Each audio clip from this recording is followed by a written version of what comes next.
जय राधा माधवा कुंज विहारी जय कुंज विहारी गोपी जना वल्लभा गिरिवरधारी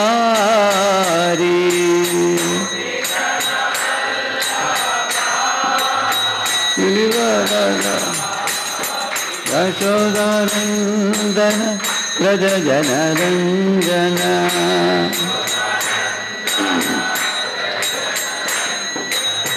यशोदानन्दन व्रज जनरञ्जन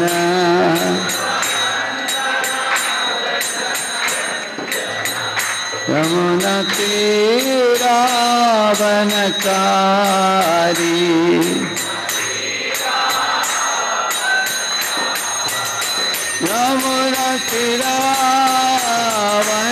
यमुनतीरावनचारी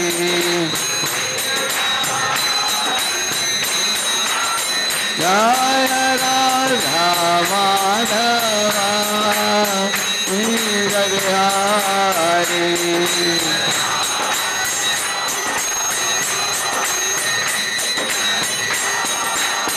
जय गोपीजन वल्लभा गिरिवरधारी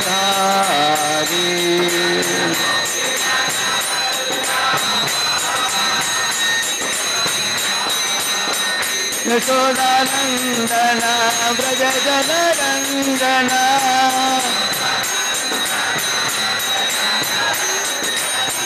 यशोदानन्दन व्रज जनरञ्जन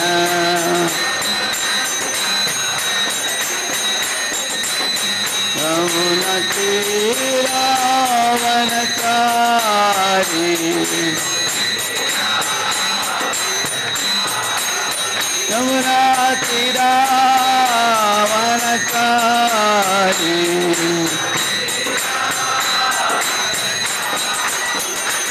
राधा माधवा कुंज विहारी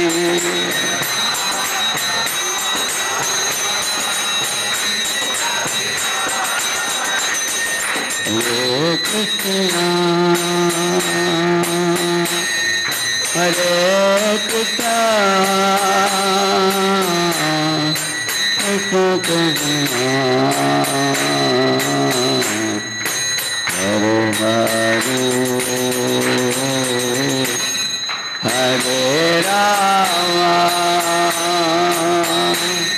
हरे Ram Ram Ram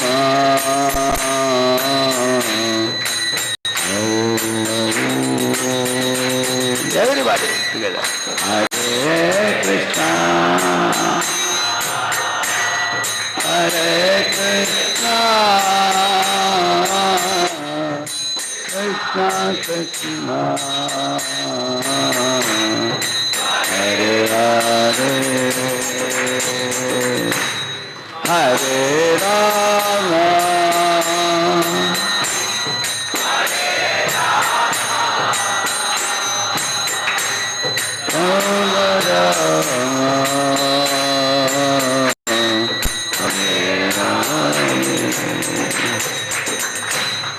Hare Krishna,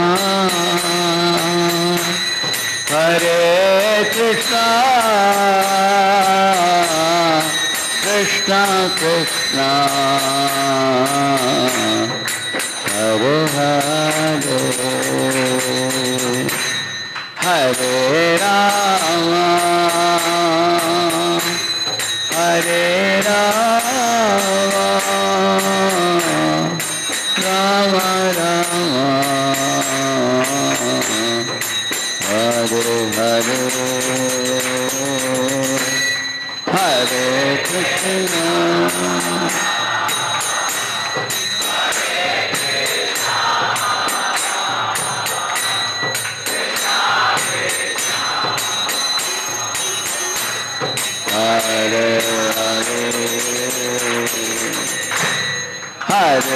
Rama,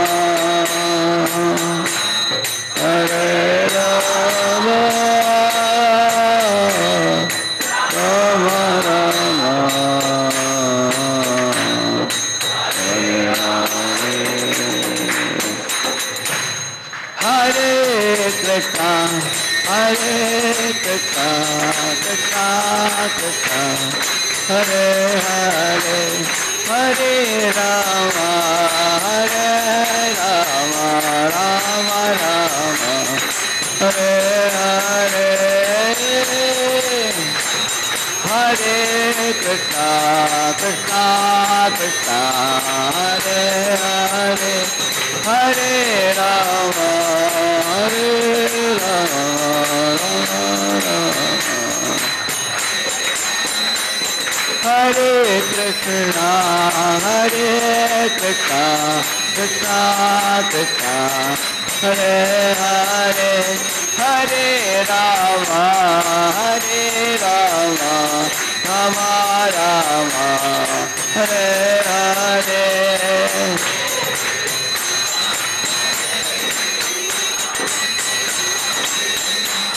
Hare Hare, Hare Rama,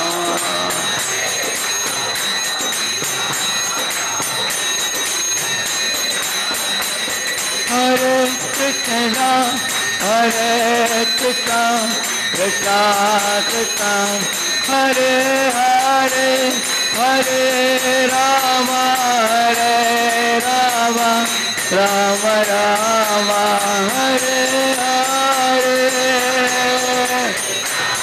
Hare Krishna, Krishna Krishna, Hare Hare, Hare Rama, Hare Rama, Rama Rama, Hare Krishna, Hare Krishna, Krishna Krishna, Hare Hare, Hare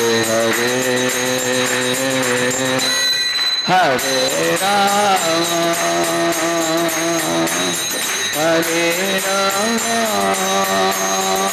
Rama, Rama Rama, Hare Hare, Hare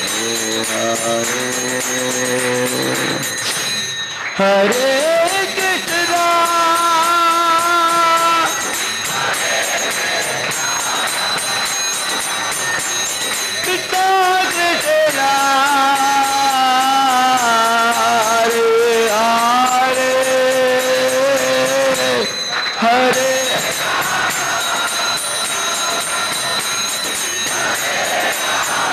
Rama Rama, Hare कलियुग पावन हरे कृष्ण महामंत्र की, श्री श्री राधा मदन मोहन की, श्री श्री जगन्नाथ बलदेव सुभद्रा महारानी की, श्री श्री गौर निताय की, श्रील प्रभुपाद की, समावेत गौर भक्त वृंद की, ग्रंथराज श्रीमद् भागवतम की। ओम अज्ञानतिमिरन्धस्य ज्ञानाञ्जनशलाकया चक्षुरुन्मीलितं येन तस्मै श्रीगुरवे नमः। श्रीचैतन्यमनोभीष्टं स्थापितं येन भूतले स्वयं रूपः कदा मह्यं ददाति स्वपदान्तिकं। वन्देऽहं श्रीगुरोः श्रीयुतापदकमलं श्रीगुरून् वैष्णवांश्च। श्रीरूपं साग्रजातं सहगण रघुनाथान्वितं तं सजीवं साद्वैतं सावधूतं परिजनासहितं कृष्णचैतन्यदेवं श्रीराधा कृष्णपादान् सहगण ललिता श्रीविशाखान्वितांश्च। नमो ओं विष्णुपादाय कृष्णप्रेष्ठाय भूतले श्रीमते भक्तिवेदांत स्वामिन्निते नामिने। नमस्ते सारस्वते देवे गौरवाणी प्रचारिणे निर्विशेषा शून्यवादे पाश्चात्य देशतारिणे नमो महावदन्याय कृष्ण प्रेम प्रदायते कृष्णाय कृष्ण चैतन्य नाम्ने गौरत्विषे नमः वाञ्छाकल्पतरुभ्यश्च कृपा सिन्धुभ्य एव च पतितानां पावनेभ्यो वैष्णवेभ्यो नमो नमः। जय श्री कृष्ण चैतन्य प्रभु नित्यानंद श्री अद्वैत गदाधर श्रीवासादि गौर भक्त वृंद। हरे कृष्णा कृष्णा कृष्ण हरे हरे हरे राम राम राम हरे हरे। ओम नमो भगवते वासुदेवाय। ओम नमो भगवते वासुदेवाय।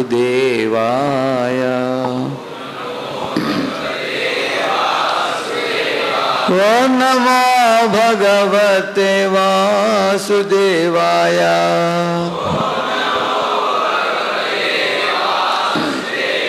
नारायणं नमस्कृत्य नरं चैव नरोत्तमं देवीं सरस्वतीं व्यासं ततो जयमुदीरये।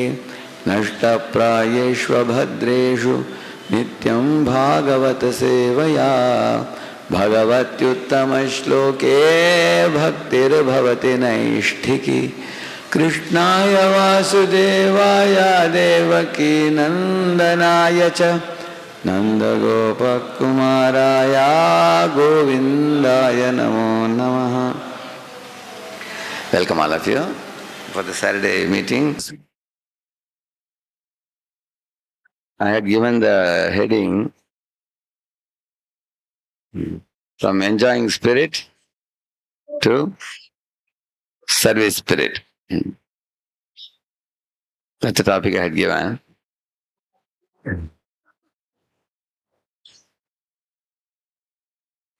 Srila Prabhupada, when he went to Hawaii for the first time, Prabhupada said, in this world, in Bhagavad Gita, Lord Krishna calls this world as a Dukhalayam. But if this world is Sukhalayam, it is only in one place, which is Hawaii, he said. Why? Because in Hawaii, the waters would be bluish and the gardens would be full of fragrant flowers, all the birds chirping, very beautiful natural scenic setting, clean city, everything is wonderful in Hawaii. But Prabhupada had gone. In India, if you say Hawaii, people know only Hawaii Chapel. But people don't know. But really, Hawaii is a very beautiful place. But one another thing Prabhupada found in Hawaii, that the devotees, sometimes a dozen devotees would go for Harinam, only 10 will come back. 2 will be missing. Why? Because Hawaii is also called as a land of sun, fun and surf. Because all across the globe, just like in India, people go to Goa, correct, no? For sense gratification. There are many people tanning their bodies in the sun with practically 1-piece, 2-piece dresses. So people go for sense gratification to such places. Hawaii is also such a place too. So Prabhupada saw that even devotees who are trying to be Krishna conscious, sometimes they got carried away by sense gratification. So it is that place, Hawaii, where Prabhupada, 10 days he stayed in the ISKCON temple and gave very powerful lectures, the essence of which I will share with you also today. That's why he told this famous statement. Sense gratification, all of you repeat this. Sense gratification and Krishna consciousness go ill together. That's what Prabhupada spoke this. Very famous statement. Which means, in your spiritual life, if you are lighting fire and pouring water, again lighting fire, pouring water, will you be able to cook in such a stove?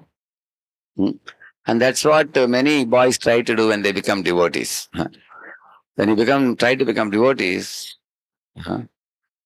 one boy was asking, Prabhu, is all 4 regulative principles important? 3 are not sufficient? He was asking, I said, see, these 4 principles are mentioned in Srimad Bhagavatam. Bhutam, Panam, Striyasuna, Yatra, Adharmas, Chaturvida. Chaturvida means 4. Huh?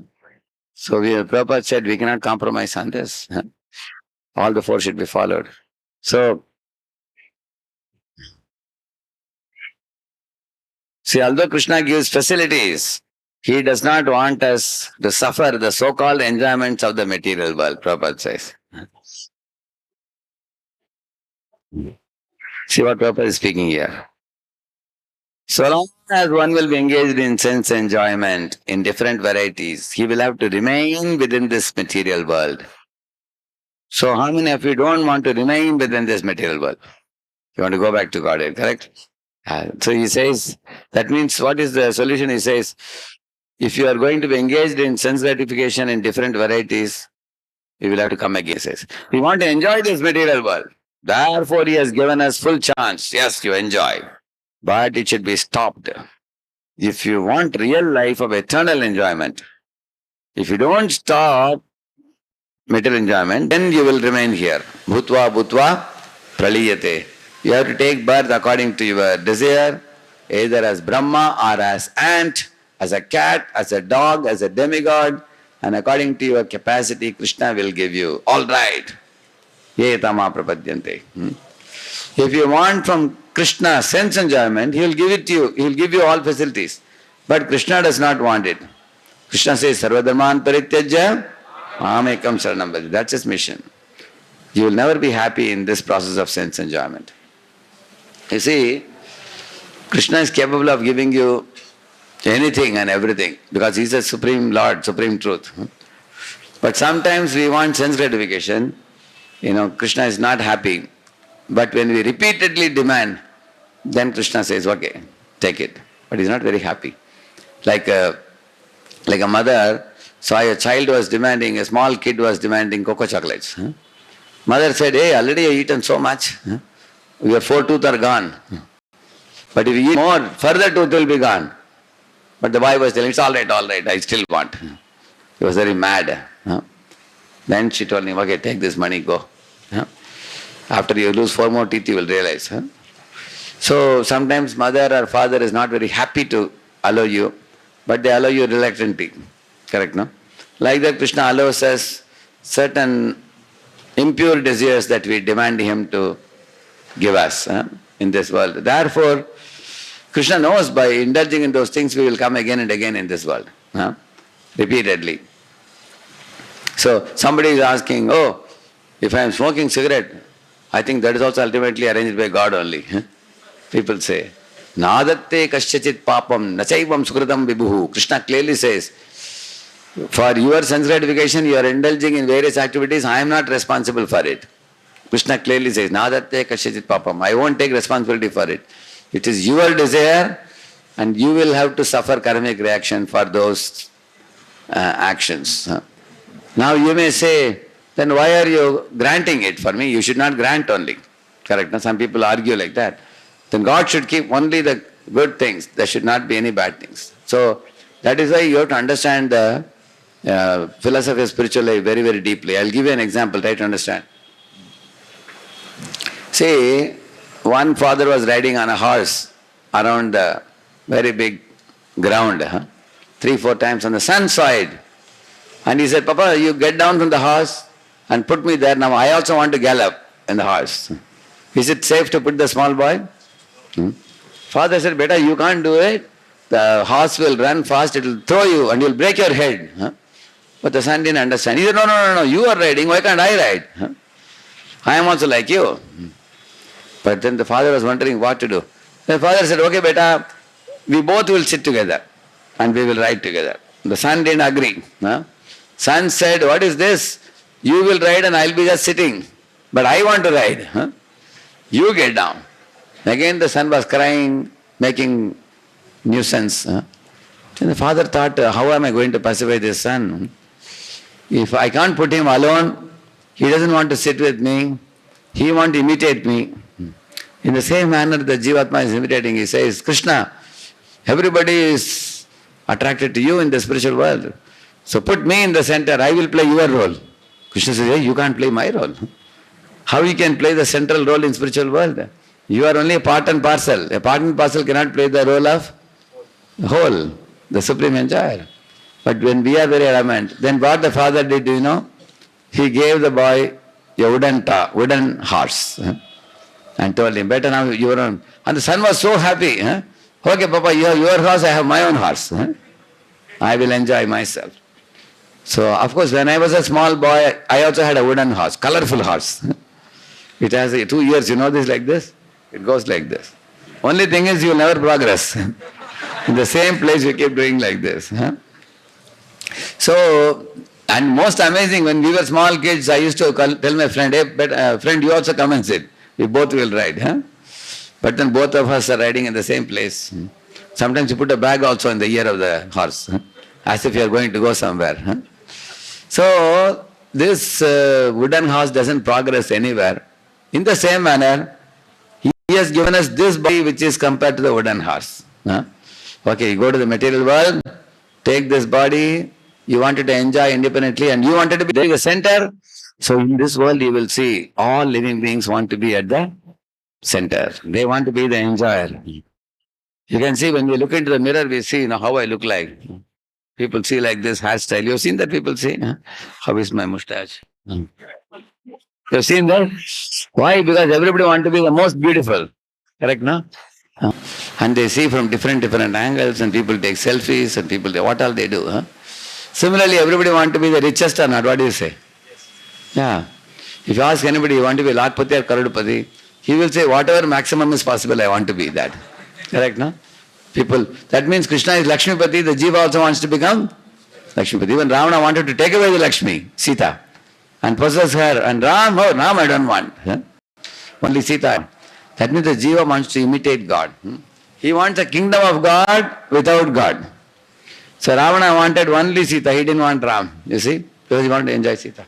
So, when the Jiva wants to become an imitator like God, then God gives him a material body and sends him to the material world. And here we all can try to be God. Like somebody is having an independent bungalow, he thinks my wife is my queen, I am the king, our children are praja, and the compound wall is my kingdom.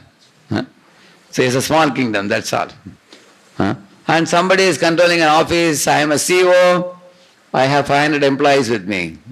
He has the joy of being a leader of 500 employees. A chief minister can rule one state. A prime minister can rule one country.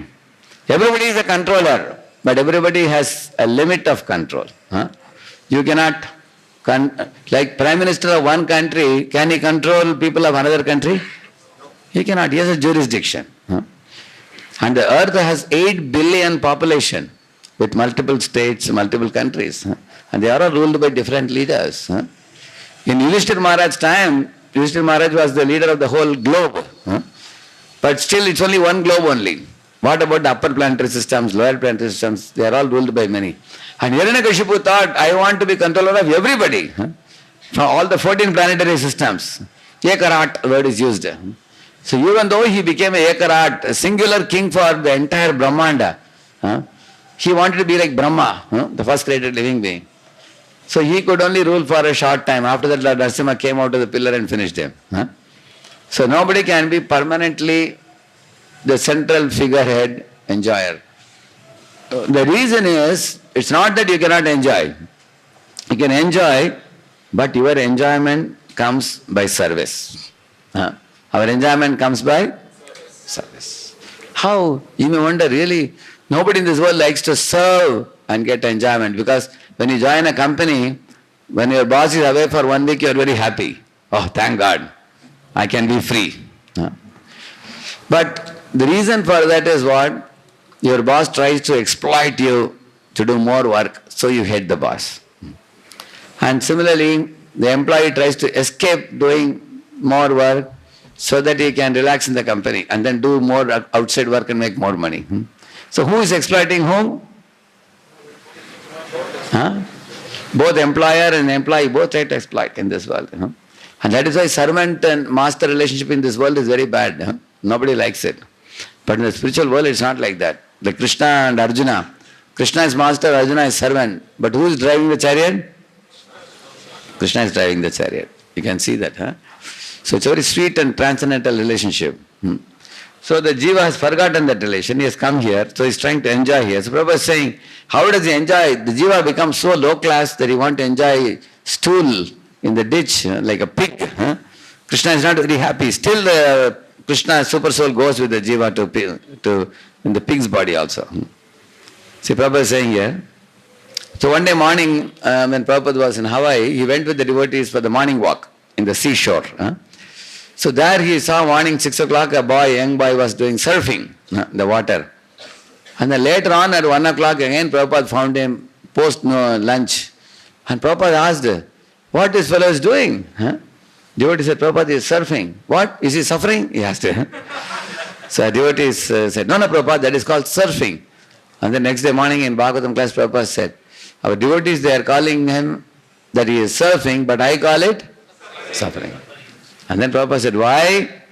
Because he is suffering in water unnecessarily. He is not supposed to spend 8 hours in water. No. Who spends more time in water? Fish. But a human being is supposed to sit with Bhagavad Gita and sit with the bead bag, chant the holy name, purify heart and go back to God. But this fellow is playing in the water morning to afternoon time. And Prabhupada said, since he is playing in the water for 8-10 hours, so eager to be in the water, the nature will award him the body of a fish in the next life. He will become a dolphin and jumping up and down. That's the benefit he will get. Because all of you, your soul with a mind and body. In the mind you are storing the impressions of what you are repeatedly doing. Those impressions are stored. And that is going to award you the next body. That's going to decide your next body. If you are going to be playing with water like the fish for a long time, you get a fixed body. And Prabhupada says, why the tigers got such a body? Prabhupada explains that sometimes the jiva thinks that, I am a rat now, everybody is controlling me. I want to become a cat. But then after becoming a cat, he thinks when dogs chase me, I want to become a more stronger animal. Then he becomes a dog. Then he's very proud, now I am a dog, but then he is chased by foxes and other animals. Then he thinks that I want to become more stronger than all other animals so that nobody can trouble me. Then he becomes a tiger or a lion. So very strong animal and it chases after the deer and tears and all that. So it looks like very powerful animal, but who is happy with the tiger? We are more, Prabhupada says, we are more happy with the cow who gives milk. She gives milk. Cow is a very mild-natured animal. Everybody loves her. She gives gobar, she gives cow urine therapy, she gives cow's milk. But the tiger, on the other hand, is a strong animal, but is a ferocious animal. Nobody likes. Similarly, in this world, what's the use of being a strong person who is a trouble creator like Hitler, or who is exploiting the other living beings? So every living being wants to become stronger than others and control others. Then they become like tiger, lion, like that.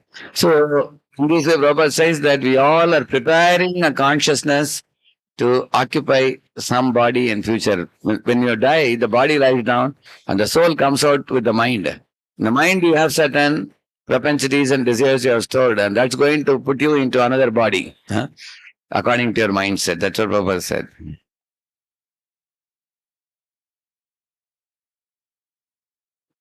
See sufferer, Prabhupada said. And Prabhupada is saying here, we are creating a situation by which we shall become a fish. Yes, contamination. Just like if you purposely contaminate some disease, you must suffer from the disease. Why there are different varieties of life? What is the reason? The reason is that we are infecting. Nature's law is so perfect that you infect something, some disease, some contamination, then you must suffer. And that is nature's law automatically going on. So the person who is taking very much pleasure dancing in the sea like a fish is contaminating so that in next life will become a fish, he says. Then he's free to dance with the ocean. Now it will again take him millions of years to come to the stage of human being. Jalaja, Navalakshani, Stavar Lakshmishati. So one is missing the opportunity in human form of life to purify the heart and go back to God. So don't miss that golden opportunity, he's saying.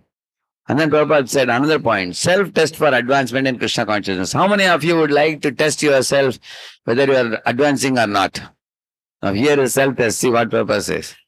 If one is trained up as a devotee of Krishna, then what happens? Very soon one becomes detached. Vairagya. Bhakti Yoga means Vairagya Vidya. How to become detached? That's a test. Whether I am making progress in the Bhakti Yoga, the test is within myself. I haven't got to take certificate from others. How much I am becoming detached from the material world. That is the test. If you are still attached to material pleasures, that means you are not making progress in Bhakti Yoga. It's a test.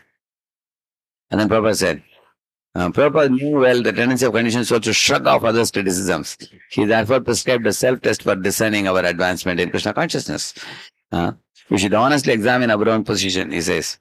You see, when you become a Krishna conscious devotee, Prabhupada says, even a young boy in Krishna consciousness loses his taste for watching cinemas, playing some frivolous sports, or drinking, or smoking, or chasing after drugs, or roaming with women. He loses taste for all these things, Prabhupada says. A young boy in Krishna consciousness takes to chanting of the holy name, he wears tilak, wears devotee attire, and then he delights in chanting and dancing, and studying the literature and bowing down to the deities. It's not that he has no desires, but his quality of desires have become very fine, refined. Like when all of you boys, when you were in small kids, you were playing with some teddy bear or tricycle, correct, no? Now will you play anymore? Is there any of you still wearing diaper and sitting in a tricycle? You don't do that because that phase of your life is over. So you are not attracted to that anymore. Small play toy or teddy bear or something. Now you have become grown up, you have become more responsible, you are going to college, you are studying, and you are thinking of higher goals of life now. You are not playing with those toys now. Similarly, in this world, the young boys who are not very advanced in spiritual life, for them, drinking, smoking, drugs, roaming with women, going to cinemas, going for Garba dance. Yesterday we saw in one of the colleges, they were doing Garba dance. So, in this way you find that these kind of things are very attractive for them. Just like little children. Little children are attracted to toys. Young boys are attracted to these things. But when you become a devotee, Prahlad Maharaj was a 5-year-old devotee. He was so advanced. He was sitting with his friends and discussing Bhagavad Katha. You saw that? You've seen the picture, isn't it? Prahlad. He was giving advice from Bhagavatam for many of the people. So Prabhupada says, you develop a higher taste. And then Prabhupada says, only we will be the losers if we delude ourselves into thinking that we can make sense gratification with Krishna consciousness and still make spiritual advancement. Prabhupada said, if you take firewood, if it is dry, you put it in the furnace, it will burn immediately. But in firewood, you sprinkle water, or you put it out behind your house and rain shower came. Rain made the firewood completely drenched. Then you put it in the furnace. What will come? Smoke will come. Will fire come? No, smoke will come. So mixing water with firewood is like mixing sense gratification in spiritual life. So I'm sure every one of us sitting here are very sincere devotees. You are trying to chant, come to temple, take darshan of the deities. You are trying to practice spiritual life. But due to our old vasanas, some propensity for sense gratification is still lurking in the mind. You may come to temple to take darshan of Madan Mohan, but you are taking somebody else's darshan in the temple. There are other young girls you may be attracted to. Mind, you came to take darshan of the Lord, but mind is going somewhere else. The tendency is always there in conditioned state. Is it not true? Now, what Krishna says, yato yato nischalati manachantalam astiram tatastato niyameta tatmaniya vasham niyet. He says, when the mind goes somewhere else to watch something wrong thing, immediately you should pull it back and focus on the goal of human form of life. He says, that's what Prabhupada is going to say here. He says here, if you are going to mix these two things, all of you repeat this verse. Bhogeshwarya prasattanam taya apahrita chetasam vyavasayatmika buddhir samadhau na vidhiyate. See, in this verse Krishna says, Bhoga means sex life, Aishwarya means opulent life. Like big car, big bungalow, big bank balance, big name, fame, glory, big popularity, big prestige. You are going to a star hotel for a board meeting of the company, and you are wearing coat, suit, boot, tie, everything. So you are a big man. So this is Aishwarya, Bhoga and Aishwarya. Prasaktanam. If you're attached to these two things, he says, then taya apahruta chetasam. Your whole intelligence is stolen away by glitter and glamour of this world. You want to see glamour and show glamour. Huh? You become attracted by that passion. Huh? So when Prabhupada went to an Avalon ballroom, a big hall like this, and there a lot of hippies were there. So one side Ranchod Prabhu and another side Kirtanananda Swami, they both were escorting Prabhupada into the hall. He went to the stage. Everybody was drugged also. And Prabhupada sang Hare Krishna, made everybody intensely sing.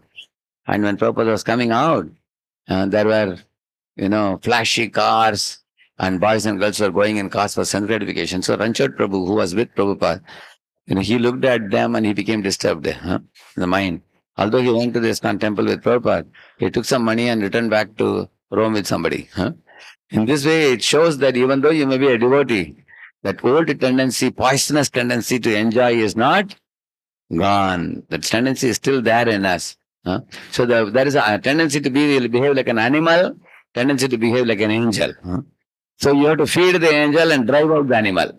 That's the goal of spiritual life. Bhoga vritti ko bhagao, seva vritti ko badhao. Please repeat. So seva vritti is Hanuman tendency. Bhoga vritti is Ravana tendency. So Ravana ko bhagao, Hanuman ko jagao. Correct? You understood that? So that is the goal of spiritual life. So we all have the tendency for bhoga and aishwarya and become attracted. Sometimes in temple also somebody dresses, they come like an angel. Isn't it? You've seen that? So once I saw somebody, then I was telling, please find out whether this person has come to give darshan or take darshan. Isn't it? We are coming to temple for what? Take darshan of the Lord, not give your darshan to others. So should we attract everybody to us or should we attract everybody to Madan Mohan? Radha Madan Mohan, isn't it? So, as I told you in the spiritual world, we all have a tendency to want to be the center. Like the small boy who wanted to drive the horse. Correct, no? Same tendency is there. Now, some of you, if you probably, I very strongly feel I want to be the hero in the center. Why do you say I can't be, I have to be a servant? Actually, you don't know. There are heroes, there are bigger heroes, bigger heroes. God, when you say he's the ultimate hero. But what type of hero he is?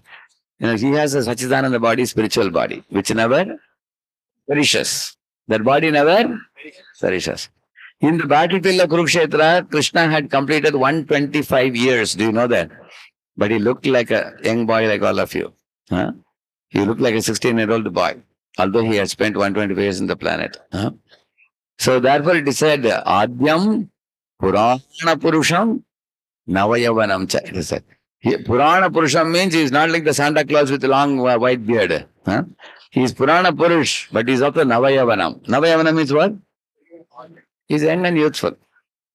See, Sripad Ramanacharya says, Krishna's opulences are Voshyani and they never reduce. For example, his beauty is infinite beauty, infinite wealth, because he is not Lakpati, Karadupati, Arapati, is Lakshmipati. All the wealth of all millions of universes belong to him. He is Lakshmipati. So his money never reduces. Strength never reduces. Beauty never reduces. Whereas in this world, you all may be attracted to some hero, heroine before coming to Krishna consciousness. Their beauty fades away. Their strength reduces. Is it not true? So, even a billionaire today, tomorrow, before he dies, he can become a beggar also.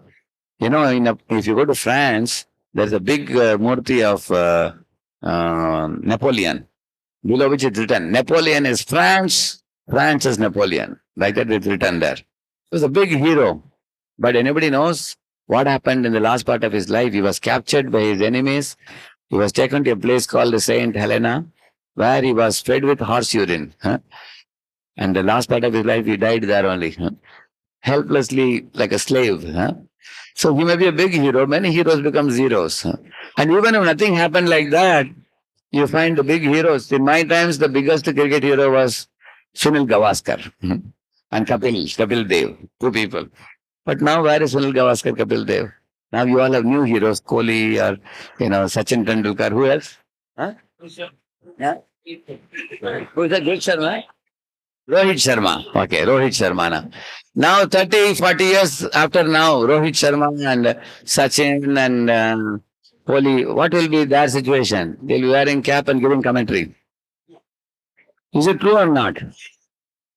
Can any hero in this world continue to be hero forever? No. Only Krishna can be there. Only God can be in that role. So we want to go hook on with that hero who is an imperishable hero. Huh? All other heroes are zeros. Huh? Strong, like Mike Tyson, Muhammad Ali, they lost their strength. Hmm? Rich people become poor people in this world. So that is why if you forget God and you're going to be attracted to the glitter and glamour of this world, then you can't become strong in bhakti. Rather, you'll get carried away. Bhogaishwarya prasaktanam taya apaharta chetasam, he says. Vyavasayatmika buddhir samadhavana vidyate. That is why you all know this. See, once upon a time, in a jungle, you know, oh,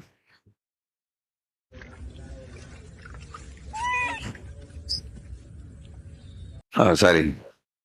Not that one, there's another one.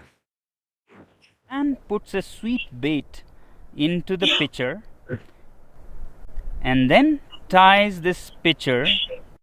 Okay, I'll put here and yeah. I'll put speaker.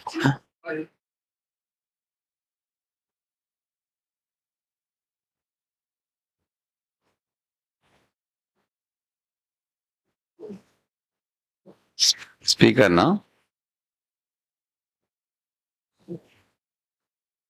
Puts a sweet bait into the pitcher and then ties this pitcher to a tree with a very small opening. And the monkey comes, puts his hand into the pitcher, grabs the sweet. As it closes its fist to grab this bait, the opening is so small that a closed fist cannot come out of its mouth. But the monkey does not understand that all it has to do is let go of its little booty to free itself from slavery. It struggles and struggles to get its hand out, but doesn't open its fist and let go of the bait. Continues for all night, and in the morning, the shrewd hunters come and catch it, all because of its attachment to it. You saw that? You understood now, all of you?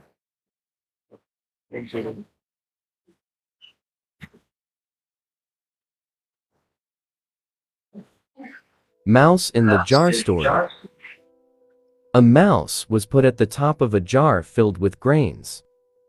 He was so happy to find so much food around him that he no longer felt the need to run around searching for food, and now he could happily live his life. After a few days of enjoying the grains, he reached the bottom of the jar. Now he was trapped, and he couldn't get out of it. He now has to fully depend on someone to put grains in the jar for him to survive. He also may not get the grain of his choice, and he cannot choose either. He now has no choice but to eat what he's given. Here are 4 lessons to learn from this. 1. Short-term pleasures can lead to long-term traps. 2. If things come easy and you get comfortable, That's the first lesson, huh? you are getting trapped into dependency. 3. When you are not using your skills, you will lose more than your skills. You lose your choices and freedom. 4. Freedom does not come easy, but can be lost quickly. 5. Nothing comes easily in life, and if it comes easily, maybe it is not worth it. Don't curse your struggles. They are your blessings in disguise. Share this story. 4. Freedom to choose. If things come easy, I will show you the he now lessons. has Hear no the lesson choice carefully. but to eat what he's given. I am repeating the lessons. You Here can are see 4 again. lessons to learn from this. 1. Short-term pleasures can lead to long-term traps. 2. If things come easy and you get comfortable, you are getting trapped into dependency. 3. When you are not using your skills, you will lose more than your skills. You lose your choices and freedom. 4. Freedom does not come easy, but can be lost quickly. 5. Nothing comes easily in life, and if it comes easily, maybe it is not worth it. Don't curse your struggles. They are your blessings in disguise. Share this story. So you understood this. Rat. So when the rat saw abundant grains, his only goal was to now enjoy. Correct, no? Did he think about tomorrow what will happen? Because the level of the grain will go down and he won't be able to come out of the bottle. He got trapped there. Correct, no? Now anybody can catch and kill him. Correct, no? Similarly, when you're all young, you think my body is here and healthy, now is the time to enjoy. But then suddenly when you get old, you will find the body doesn't function the way you want it to function. Therefore, there is a very beautiful pastime mentioned in the Puranas about one very intelligent boy called Nachiketas.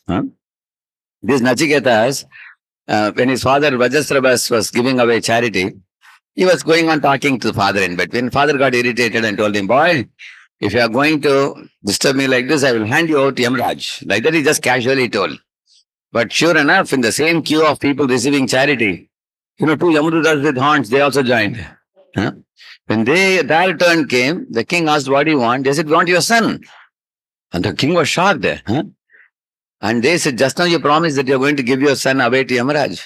And the king lamented, alas, because Pranabi Jai, Vachana Jai, I have spoken, so I have to give. So he handed over the son to the Yamadutas. So they took him to Yamaloka. At that time, Yamaraj was out of station for 3 days. He had gone somewhere. So he waited for 3 days. When he returned back, Yamaraj said, hey, young boy, Nachiketas, I am very pleased with you. Now tell me, what 3 vardhan you want? Boons. So Nachiketas said, the first boon, he said, please send me back to my father and let my father and my relationship become sweet. He said. And Yamaraj said, you are a smart boy. Okay, Tadastu, I'll bless you. Then he asked, what is the second boon you want? He said, I want to know, beyond this earth, I heard there is a heaven and hell also. Anybody would want to go to heaven and not the hell. So how to go to heaven? What is the yajna meant for that? So then Yamaraj taught. He said, if you do this puja, yajna, you can go to heaven and you can live 10,000 years, 50,000 years, long number of years. And then he asked him, what third boon you want? Then Nachiketas said, my dear sir, even if I go to heaven and live for 1 lakh years also, but after that I heard there is death in the heaven. Then you have to come back to earth again. Reborn. Again, keep rotating in the cycle of birth and death. Therefore, my third question, he said, I want to know how to go beyond this world of birth and death to that region where one does not get old, one does not get diseases, or one doesn't get death. That world is beyond. I heard that it is beyond thirst or hunger or sorrow. Nothing is there. One can lead a very happy life forever. So what is that world I want to know about? Because some people are talking about it. That is the home of the soul. Soul has left that place and come here. He has to go back to that abode. What is that place? Yamaraj, when he heard it, he was surprised. He said, Nachiketas, this question you have asked is a very difficult question. Even the demigods of the Yor, even they do not know answer to this question. So release me from this question. Other than that, I can give you anything you want. You take a golden chariot, you take horses, you take fair maiden, you take sons and daughters. You ask me for gold and silver and diamond ornaments, I can provide you. Ask me for anything within this world of mortals. Except, asking me the question about what is the region beyond this world. Release me from the question and anything else you wish you ask me. And lead a very long life, he said. And Nachiketas thought for a few minutes and then said, my dear sir, with you in sight, even if one has a lot of wealth, how can one be happy? Because anytime Yama can come and strike us and death will come. Plus, when I become old, my senses will not be strong. My senses will become weak. When you become 80-year-old, can you eat like what you are eating now? No. Can one have sex life like what one can have sex in 20 or 30 when one is 80 or 90? No. People walk like this, you've seen how people walk when they get very old. He said, with such a body, what kind of happiness can be there? All the senses are useless at that time. Money is useless. You may have a big house, you can't go from one room to another room also. What is the use of a big house? So he said, I don't want any of these pleasures, sir. I only want answer to this question.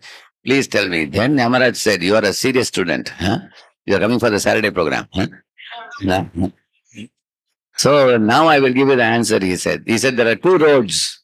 One is the road, the path of pleasure, petty pleasures. Another one is the path of everlasting spiritual bliss. Very few living beings know about this path of everlasting spiritual bliss because many of them go for the path of petty pleasures. Eat, drink, and be merry. In that road, all living beings go. But the problem with this path is the more you enjoy, the more you suffer.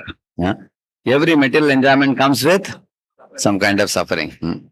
And you keep on playing the game of material life, but you can never win. It's like a game where you cannot stop playing and you cannot win also.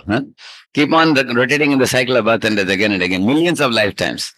Whereas if you want to walk the spiritual path, you have to become a disciplined boy. Become controlled in your senses, controlled in your mind, focused in your intelligence, disciplined in your habits, and live a life of a man of character and keep the spiritual goal as the ultimate goal of life. And that is possible by one technique, I will tell you, he said. And then there at the time, Yamaraj told him about the chariot of the body. You are the passenger, the driver is the intelligence, mind is the ropes, and the senses are the horses. That's where Yamaraj says this example. So you should control the senses by pulling the ropes of the mind, using the intelligence, and strengthen your intelligence by study of Bhagavad Gita and all the Vedic literature. Get the Viveka Buddhi, discriminative intelligence. Don't get carried away by the glitter and glamour and all the show of this world. These things will disappear. Like that he said. So here Prabhupada what he says is pure enough to dance with Krishna. So therefore it is said, Sushilo Sadhavo Yatra. Shila means character.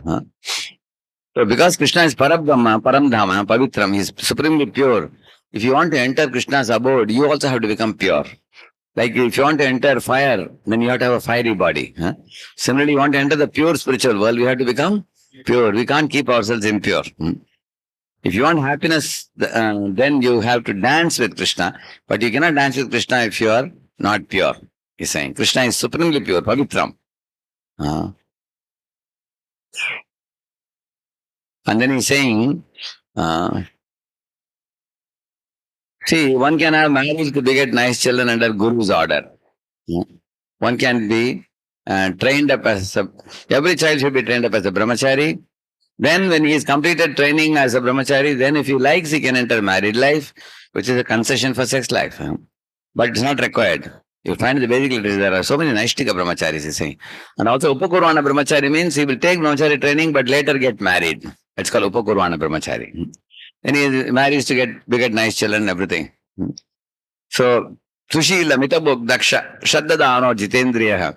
The senses should not be used extravagantly. The modern civilization is such that if you can use your senses more and more, then you are considered civilized. Eat more, enjoy more, that's modern day society. The Vedic civilization means the whole scheme is controlling the senses, especially sex. Because if we become too much addicted to sex life, then our life will be spoiled. We are victims of this modern culture. Can we possibly avoid the chains of sex life? Prabhupada's no compromise answer was as clear as in Honolulu as it was in Vrindavan. Yes, by tapasya. And then Prabhupada says, what is tapasya of avoiding sex life? Here he explains it.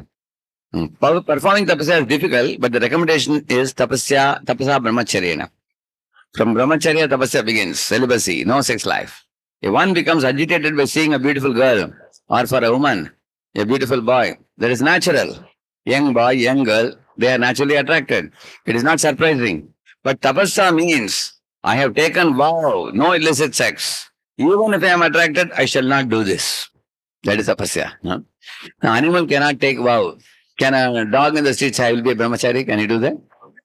Dog cannot take vow. Only human being can take vow. Correct, no? In human body, you can have morality. Animals, do they think about morality? They can't talk. Animals they can have ethical consideration. They don't have morality, they don't have ethics, they don't have integrity, and they don't have spirituality. They don't have those abilities. Only in human body, the spiritual can think of those things. Not that because now I am attracted, now I shall enjoy. That is not tapasya. Tapasya means even if one is attracted, he should not act. And then Prabhupada says it's not very difficult, but one has to practice determination. I have taken a vow before the deity at the time of Diksha, before the fire, before the Guru, before Vaishnavas, that I will not have illicit sex. Illicit sex means sex before marriage and sex outside marriage. Outside marriage means extramarital relationship is condemned also. And before marriage also, one should have no sex, he says. And then he says, once you make a promise, one should stick to it. No illicit sex, no meat eating, no drinking, no intoxication, no gambling. I have promised, if I am a gentleman, then how can I break my promise? Like that one should think. And what realization fixes us, despite the disturbance of material desires? Prabhupada's answer is practice, based on knowledge. Now you all are hearing knowledge now, and then you cultivate the four regulative principles strictly with knowledge. And what is that knowledge? Material world is temporary. Material world is a place of misery. And if I get rid of this, no more material world, no more material body, no more misery, then you go back home, back to Godhead. If you fix that knowledge in your mind, then you know that this body will run out of fuel. Now I am 56 now. I joined ISKCON society when I was 25. How many years almost? Yeah, 31 years now. Now 31 years went like this, as if it's like a few moments only. Went very fast. And you continue practicing like this till the end of life. Then Krishna promises you that Shaknoti heva yasodam prakshariri vimokshanat kama krodot bhavam vegam sayukta sasukina. Anybody till the last breath controls this kind of propensities for becoming unnecessarily angry or lusty or greedy, and instead raises one's attention to devotional service to Lord. Then at the time of death, they will come back to my abode. Krishna says that. So then Prabhupada says two words, dhira and adhira. To be agitated in mind is not unnatural, but by practice, then you will not be agitated anymore. That is called dhira. You have to become dhira. Dhira is sober. Even if there is cause of agitation, still he remains firm. And adhira means as soon as there is cause of agitation, he becomes a victim. That is called adhira. A lower animal life, I have enjoyed the senses in so many ways. In previous life, we all might have been dogs and cats before. At that time, we must have done some dirty activities. And those activities, impressions are in our mind. Therefore, right now also, the mind wants to indulge in some dirty activities in human body also. So we should deny those impressions and say, nonsense, I will not do this. Rather, I will act like an angel. So that is possible for a human.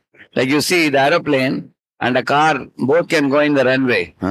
But after some distance, the aeroplane takes off. But the car will keep going straight only. So animal body is like car, human body is like aeroplane. So in human body, you can actually become an angel.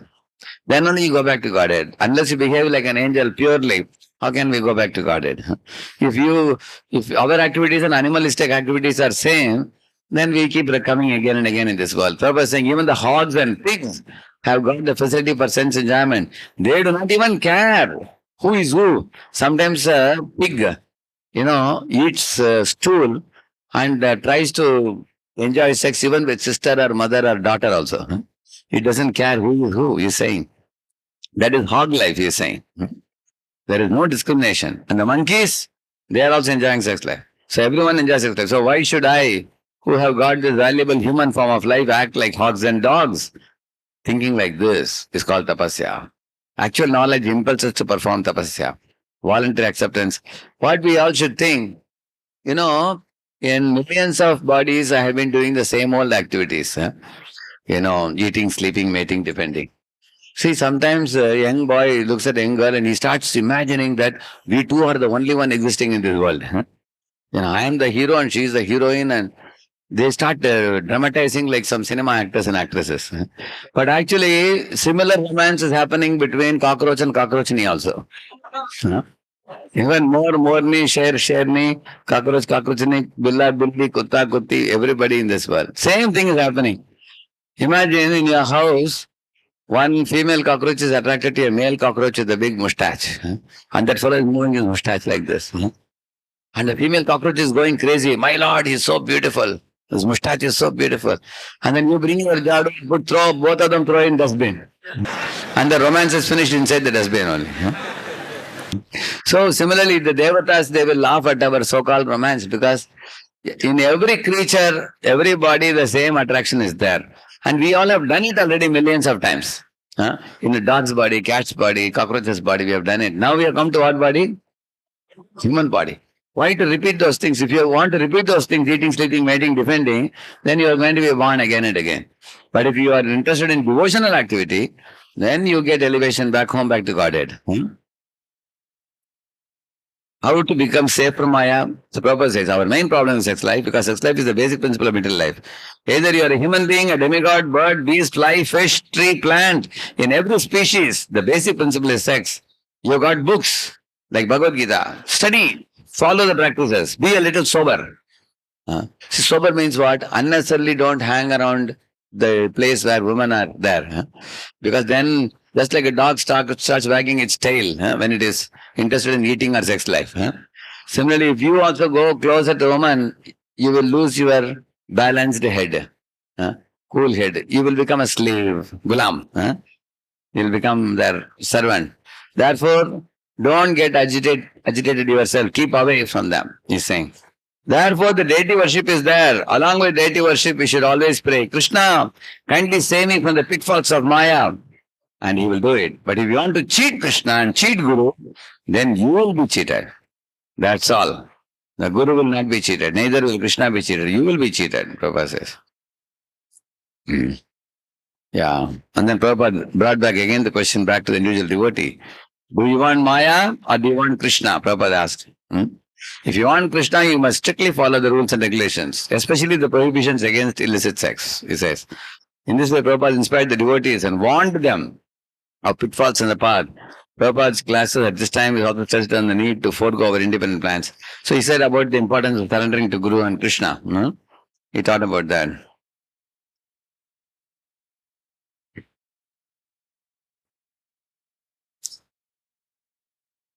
And Prabhupada says, if you go to a doctor, he gives you two things. He gives medicine and patya. You know patya?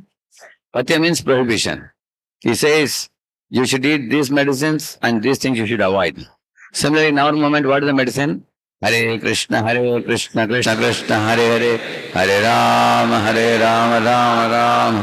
That's medicine. And what is the patya? Four regulative principles. So these two things we should accept wholeheartedly and follow it, he said. Then you can easily surpass these attractions. So it's recommended that we follow the rules and regulations. Unless we do so, there is no possibility of curing our material disease. Like for example, some diabetes patient, doctor tells him don't eat sweet. But again and again he keeps eating sweet, he dies, isn't it? Like one zamindar had a lot of mangoes coming from his orchard. He was storing it in a godown. Doctor told him you have to stop mangoes. But this fellow said that I will just go to godown and just smell, but I will not eat. So he went there. As soon as he opened the godown, come, smell came. The mango smell. Then he thought, alas, in the previous years I have eaten so many mangoes. Now this foolish doctor is saying I cannot eat. What to do? Anyway, the doctor is not around. I will take just half the mango, I will bite, that's all. So he ended up eating a dozen mangoes. Then he said, anyway, I have to die. If I don't eat also, I will die anyway. If I eat also, I will die. Better eat and die. But the fool didn't know. If he didn't eat, he would have lived another 40 years, correct, no? So, the soul, if he wants to be saved from the repeated birth and death in this world, you want to put a full stop to suffering, you should stop his illicit program in this world, independently enacted activities. Like, for example, marriage is not prohibited. Prabhupada doesn't say everybody should become only a brahmachari in the temple. He doesn't say that. You can marry. But before marriage, one should avoid sex life completely. Otherwise, you will lose your bodily physical strength, you will lose your mental energy, you will lose focus in life, concentration, your ability to hold the information, memory will reduce, and you will become indecisive, you will lose courage and guts, you will lose confidence, many things you lose, Vichara Shakti, Viveka Buddhi, Dharana Shakti, all these things reduces by that. Therefore he says, just like a patient, if he wants to be cured from the disease, he has to follow the rules prescribed by the physician. Why shall I surrender? That's our mentality. If somebody says, you surrender, I shall give you good instruction. Our answer is, why shall I surrender to you? That is material life. But Krishna conscious movement begins when you are ready to surrender. Like Arjuna was ready to surrender, correct, no? Yes, sir, I surrender to you. So to learn the surrender, it will take many, many births. But in this particular birth, if you're ready to surrender to the good instructions, your life will be successful immediately, Prabhupada says. Yeah. So, see, this is appearing in the 10th canto, 10th chapter, this pastime of Nalakor Manigriv. Actually, I was very eager to speak the 9th chapter, but there will not be enough time. Because the 9th chapter is a beautiful chapter, the Diwali day. How Mother Yashoda is churning the butter for Krishna. So you see, Krishna's nature is anybody who remembers him, immediately he arrives. So she was churning butter, singing songs about Krishna. Closing her eyes and her bangles and earrings were like kartal, making sounds. She was making butter and remembering the Lord. Krishna got up from his bed and crawling and caught hold of her shoulder and asked, Mama, I think you are calling me. She said, I never called you. I'm just singing songs. And she asked, Beta, what do you want? But she didn't stop the work. She was doing and along with the Beta, what do you want? Like that she asked. So Kana thought that, for you churning the butter is more important. Wait and watch what I do. So he crawled and came forward and caught hold of the churning rod. And then Yashoda was seeing that I'm moving, hands are moving, but the thing is not, Matni is not rotating because this fellow is holding it. Then she laughed and said, my child has become very strong now. Although he's a small baby now. She felt very happy. And that is the same Krishna holding that turning rod in Udupi, you see. How many of us seen Udupi Krishna? You've seen that? Yeah. Same. Beautiful. Krishna holding the churning rod and looking at Mother Yashoda with a beaming smile. So, long pastime cut short. After that, Yashoda picks up Krishna and feeds him milk. And then in the kitchen, the milk is boiling. So she has to attend to the kitchen. She leaves him and goes. And then Krishna becomes upset. And then he breaks the pot and takes the butter and feeds it to the monkeys and everybody. And then finally, Krishna understands that I have done an offense. Mother is going to punish me now. So he gets up and runs and she chases behind him. And then, of course, nobody can catch Krishna easily. But Krishna gets caught by her love, pure love. So then Yashoda binds him with a rope. So she said, this vocal, it was helping you to climb on the top and break the butter pot. So I will bind both of you guys. Vocal also and you also. She tied both of them together. And then Krishna started crawling. So,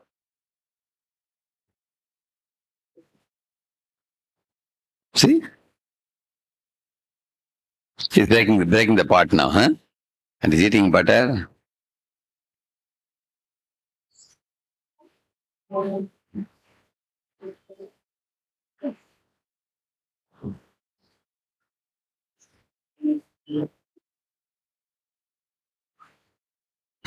Feeding the monkeys also now.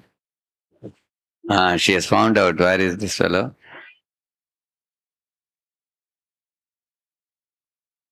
Because the monkeys are looking at Yashoda and the monkey's eyes, Krishna has seen Yashoda. Immediately he jumps off. She's coming with a stick and then Krishna runs.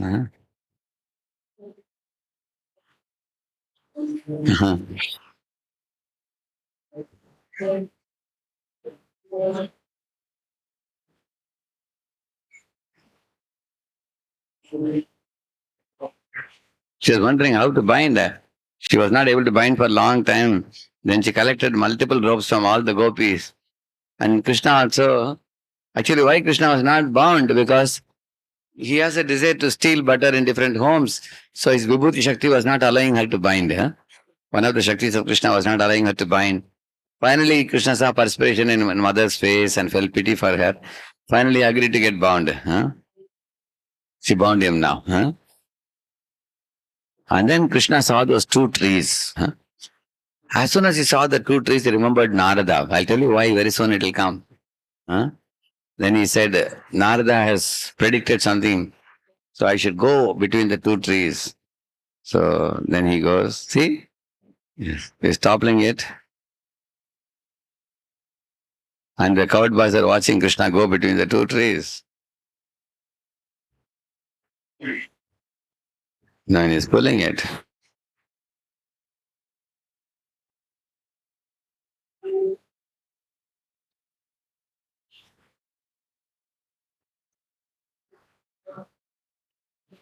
They are hearing the big sound of the two trees. See? When the two trees cracked, the two personalities came out, effulgent personalities. Came out of the trees. And all coward boys are hiding and watching. And Krishna is also watching them. And they are folding their palms and offering prayers. Huh?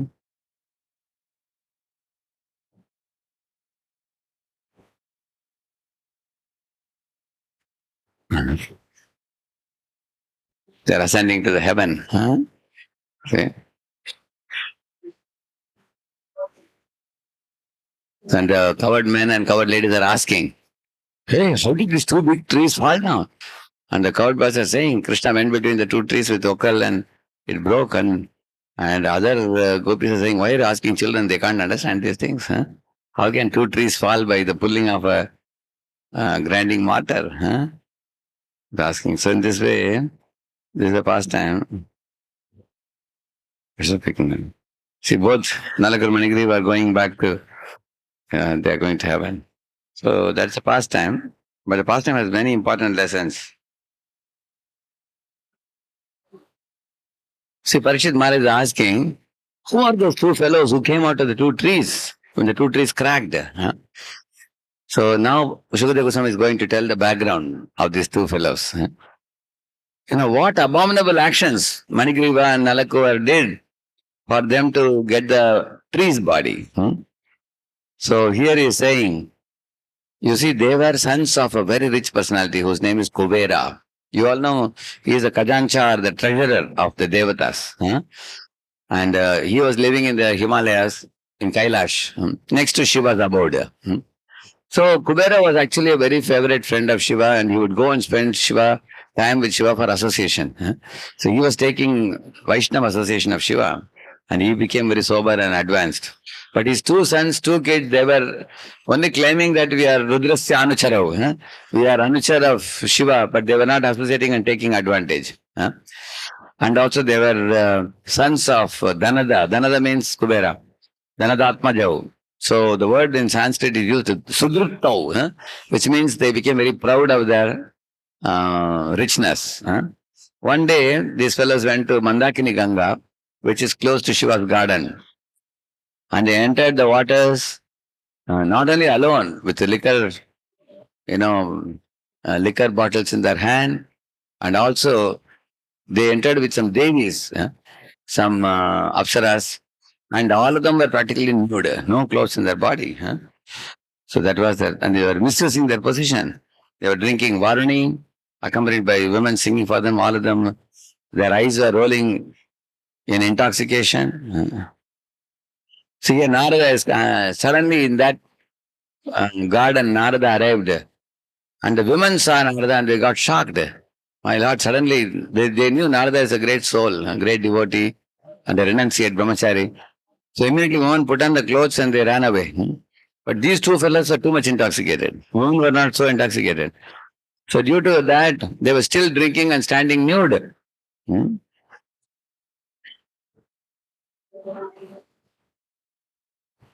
So Narada wanted to show special mercy to these two fellows. Tayor anugraharthaya shapam dasyan idam jagau. So Narada said, I will give them a curse now so that they will awaken to their transcendental knowledge, spiritual knowledge. See, when great souls like Narada become angry, we should not misunderstand why they are becoming angry. Therefore, the word anugraharthaya should be understood. Anugraharthaya means Narada wanted to give them kripa, mercy. But sometimes mercy can come as punishment also, correct, no? Sometimes a parent or a teacher sometimes can punish a student to bring them to the right discipline. So Narada also thought, See here we is saying here, Nahi anyo jushato joshyan buddhi brahmsho rajogunaha Srimadad abhijatyadir yatra stri dutamasavaha. He's saying, Indeed, there is nothing other than material enjoyment which attracts the intelligence of passionate people than riches among material principles, engaging his wealth in wine, women, and gambling, he's saying. So, when a boy is very rich, he has a lot of money sent by the father, then he, instead of using that money for academics or for properly eating food or accommodation, he squanders that wealth in drinking, smoking, and women. Huh? Like in my travels, one place, I wanted to go to a park and chant because in park it's close to nature, Satvaguna, and open to blue sky, and we can chant. I told the devotees, please take me to park. But then when I went to park, the park was here and there, everywhere there were lovebirds. Huh? Now, two people buying girl city. So one sight amazed me very much. What is it? One girl was weeping, sobbing with her kerchief, and one boy was pacifying her. Huh? I don't know why she was crying. I don't know what happened. I don't know. She was crying and he was trying to console her. This was morning, almost 10 o'clock or so. Then I went to temple. Then 1 o'clock we had to go for a program. We were going in the car. When we were passing to the park only side, I saw still she was crying, he was pacifying. So one question came in my mind, is his father sending him money to pacify this girl? Take her to hotel, feed her, roam with her. His father sending money for them? Father comes now, he'll give a good slap, huh? Isn't it? So that means the living entity performs self-created duties. What duties? Self-created means it's not father given. It is self-created. Huh? She is not his wife for him to spend so much time. Huh? Eventually, if you want to marry, parents agree, it's another thing. But before marriage, spending time with a crying woman, pacifying her, spending money for her, taking her to hotel, taking her to park, what kind of nonsense? Huh? How much waste of time, energy, money, ruining the academics. That's why you see that when people have some wealth, they spend it in wine, women, and gambling. See, people are falsely proud of that. See, here these boys, girls are impressing one another. It's simply impressing game. Huh? I show off and you show off how great I am and how great you are. Huh? And the talks are all very artificial, like cinema, and like they speak in cinemas, like that people speak. Huh? So, this is a danger of material wealth, Narada said. Yeah. Whatever one may be, after death, this body will turn into worms, into stool, or into ashes. If one kills poor animals to satisfy the temporary whims of the body, he goes to hell. People are also slaughtering animals to eat. And then Narada said, Deva Sangitam apyante, Krumi vid basma sangitam, he says. 10.10.10. He says that everyone's body in this world will become either ashes or worm in the stool, or it will become sand, like that he says. Huh? So, therefore he says this here. And then he asked one brilliant question. Whom does this body belong to? Like when you are all born, your mother puts a rubber stamp and says, Mera beta, huh? My son. And then when you grow up and get married, wife puts a rubber stamp and says, my husband. Huh? She says. Then when you join a company, the company puts a rubber stamp and says, my employee. Correct, no? Or a boy joins Indian Army or Navy, they say, my soldier. Huh? So different people claim your body to be belonging to them. Correct, no? And then when you die, ultimately the body is fed to the fire. So Narada asked the question, whom does this body belong to? Finally, the answer is this body belongs to Krishna because Krishna has only given you the body. See, if company gives you a car, the company expects that you use the car for what purpose? Huh? Company's purpose. Similarly, Krishna has given you a body, so naturally we should use the body in Krishna's service. Other than that, people are doing everything else in this world. Is it not true? Because different people claim to be owning your body at different times. Like when you are a small kid, all of you think for a moment, mother might have told you, Beta, sit here, you sit down. Eat this, don't go out, you won't go out. She completely controls you when you are a small kid. Later on you go to school, bell rings, you have to go inside the class, attendance is taken. And final bell rings, tang, tang, tang, tang, tang, then you can allow to go out. So in the home you are under control of mother. In the school you are under the control of teacher. Later after joining company, the siren blows, you have to punch the card. You are under the control of boss in the company. So the whole life we are under control of someone, and we simply live our lives like slaves and we work hard and make money, which we accumulate in the bank and we push off, somebody else enjoys the money. You are not going to enjoy the money after your death. It's going to be taken by somebody. Imagine you saved 2 crores or 3 crores. When you leave the body and go, somebody else will take it. Huh? You won't be able to enjoy. That's why just like honeybees collect honey and bring. But then, are they enjoying the honey? A farmer comes with a fire torch, drives the honeybees away, and then he takes all the honey. Either money leaves you by stealing, some thieves at a gunpoint takes away your money. Or if no thief came in your life, you leave the money and go. Either money leaves you or you leave money. But the whole world is running after money, money, money. You will see that. Yeah. On the other hand, he says, what is the benefit of poverty? He says that one who has experienced pain, they do not hurt others. Because a person, if he is hungry and poor, he won't be able to shout at others also, correct, no? He can't become passionate also. See, this rich fellow is burning the currency note, you see? So much currency he has.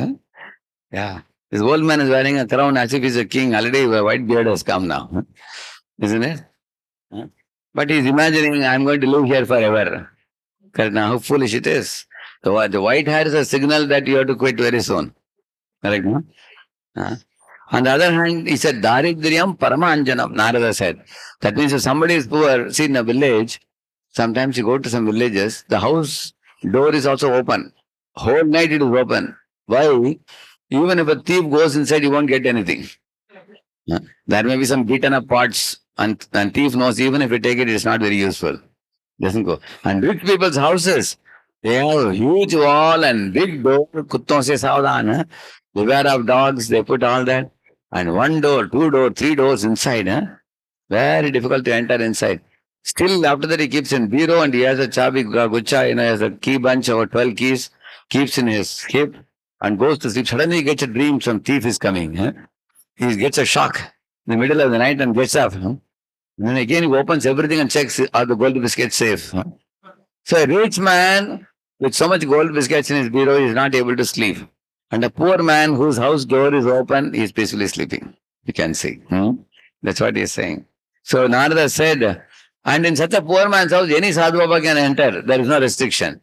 He can go and give knowledge. But rich people, very difficult to enter inside. Because they put big, big walls, big doors. So their home only becomes a prison house for them. And they never get associated with sadhus because of that. So in this way, Narada Muni decided that special curse I will give them to become trees. But where? In Vrindavan, behind the house of Krishna. But when they went to Vrindavan and became trees, that was much before Krishna came in this world. Krishna came 5,000 years ago, but they were many, many years ago. Before that, they were trees and they were waiting for Krishna to arrive. And they were doing tapasya in the tree's body. We committed a mistake. See, why Narada gave them tree's body? Because trees don't wear any dress. But they were also not wearing any dress. Narada said, anyway, you don't need dress, become a tree. So they were standing like this. And then, at the end, you both can see the Lord face to face. So Narada Manikara became trees, Pin Arjuna trees, tall trees they became. So, and then when Krishna was in that Leela, Okalbandha Leela, he thought, Narada is my devotee. Since he wanted me to come face to face with them, I must do so for their deliverance. By dragging behind them, Krishna uprooted the 2 trees. They fell to the ground with a great crash. And then the 2 beautiful personalities came out. The same Devatas, Nalakur, Manigriv, they came out. Yeah. And now they became more sober and more purified now. They prayed many, many prayers. One prayer I will show you. They prayed many prayers. So many nice songs they sang in glorification of Krishna. Let us recite this one. Khatane Shravana Kathaya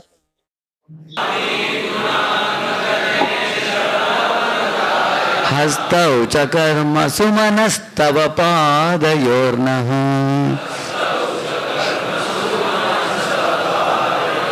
Smrityam Shirastava Nivasa Jagat Praname Drishti Satam Darshanistu Bhavattanunam.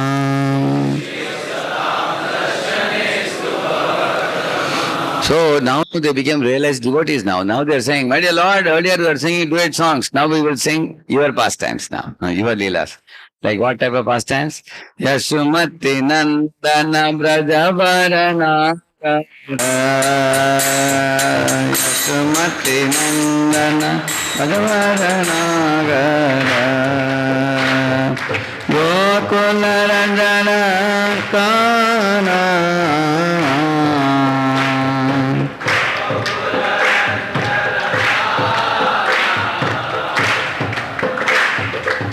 Gopi Parana Dhana Mana Manara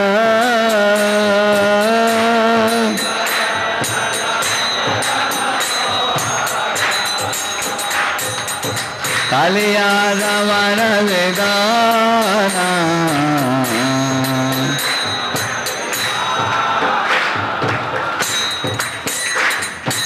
Amala Harina Amya Vinasa Amala Harinam Amala Harinam Hare Krishna Mahamantra ki Vipina Purandara Navina Nagara Gora Vipina Purandara Vamshivagan Suvasa Vamshivadana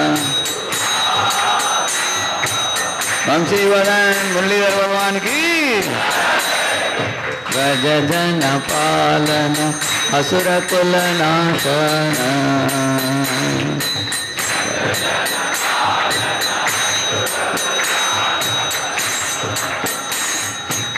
Nanda Godana Rakhavala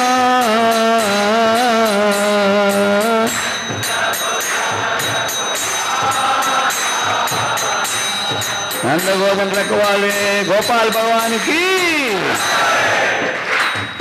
Govinda Madhava Navanika Kastara Govinda Madhava Navanita Daskar Makan Chor Bhagwan ki Sundarananda Gopala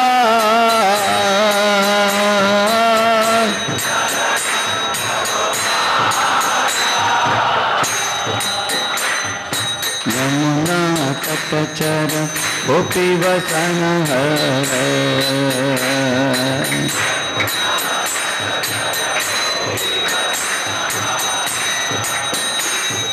Rasa Rasika Kripa Moya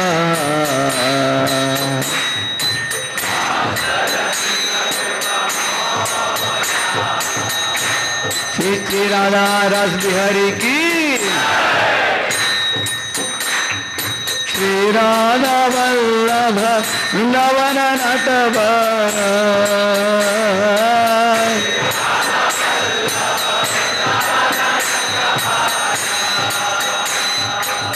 Kati Virodashraya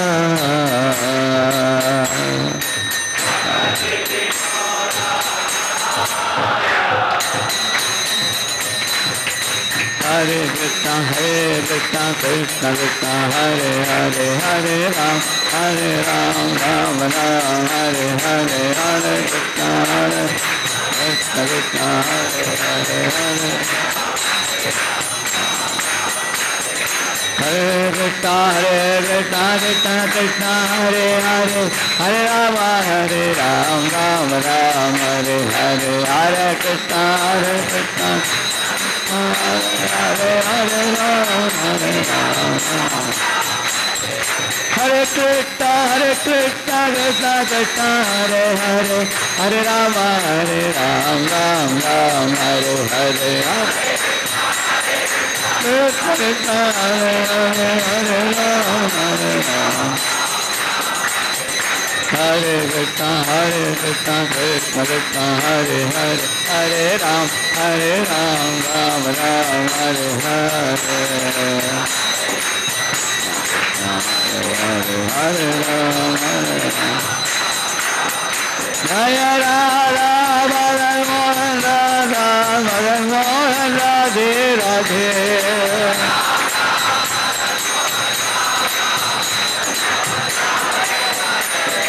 Radha Damodar Radha Damodar Radhe Radhe.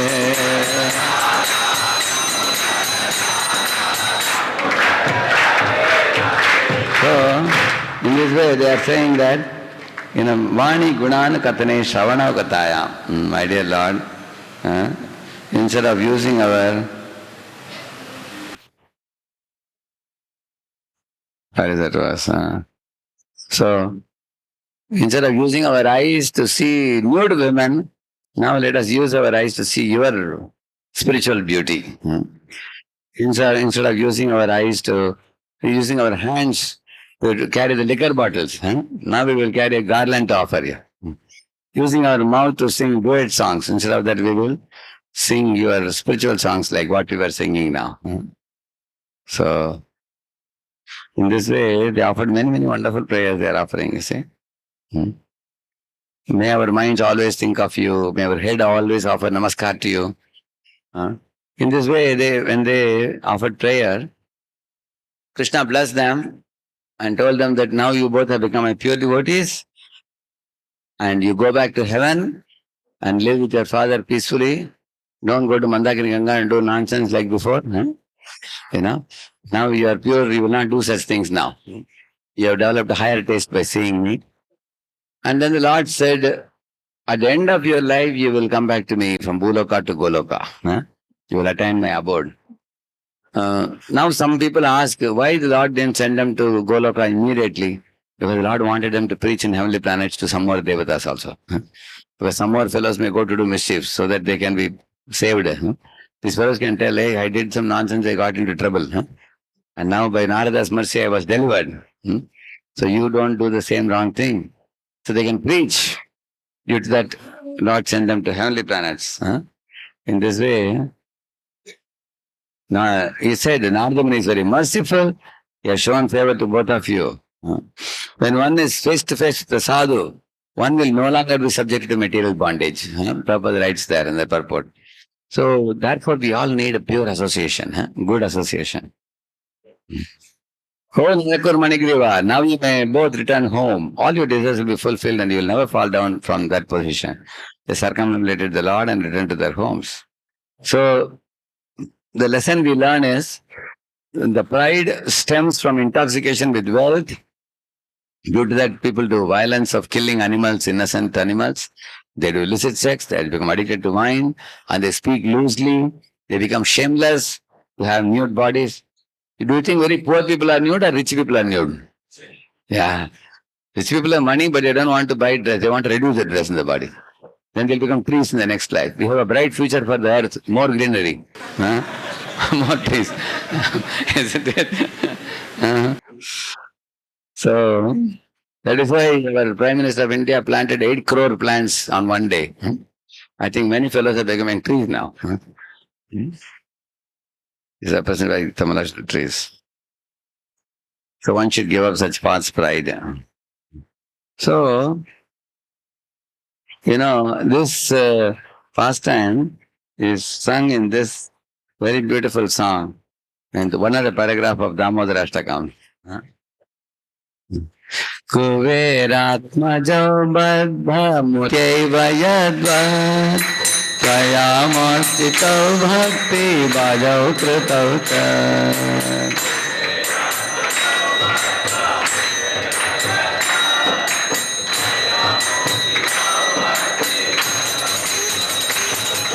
Tata prema bhaktim satame prayatta Namokshe graho esti damodareha.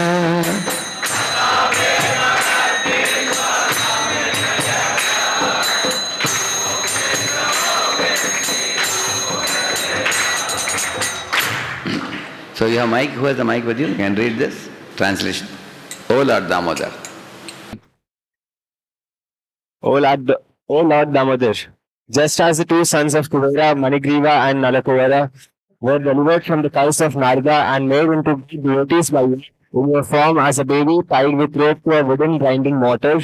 In the same way, please give to me your own prema bhakti. I only long for this and have no desire for any kind of liberation. Like that, Satyavrat Muni is singing like this because it's very amazing pastime it is. See, in this world, if a thief is handcuffed and taken by the police on the road, most thieves will be putting their head down. You've seen that?